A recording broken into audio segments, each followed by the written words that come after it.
বাংলাদেশ পুলিশের সাবেক মহাপরিদর্শক বেনজির আহমেদের জ্ঞাত আয় বহির্ভূত সম্পদের বিষয়ে তদন্ত ও আইনি ব্যবস্থা চেয়ে দুদকে আবেদন করেছেন হবিগঞ্জ ৪ আসনের সংসদ সদস্য ব্যারিস্টার সৈয়দ সাইদুল হক সুমন।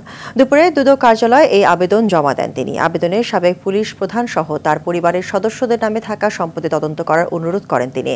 ব্যারিস্টার সুমন আবেদনে লিখেছেন, বেনজির আহমেদ বাংলাদেশ পুলিশের চাকরিতে থাকাকালে তার স্ত্রী ও মেয়েদের নামে তিনি বিপুল পরিমাণ সম্পদ অর্জন করেছেন বলে খবর বেরিয়েছে, যে সম্পদগুলো তার আয়ের সঙ্গে সঙ্গতিপূর্ণ নয়।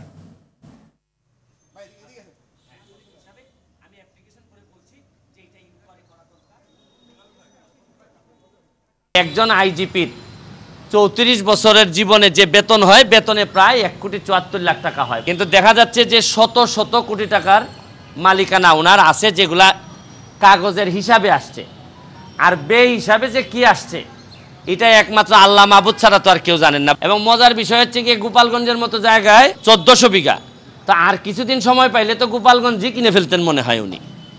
তা আমাদের সবাইকে আল্লাহ বাঁচাইছে যে বেশি দিন সময় পান নাই।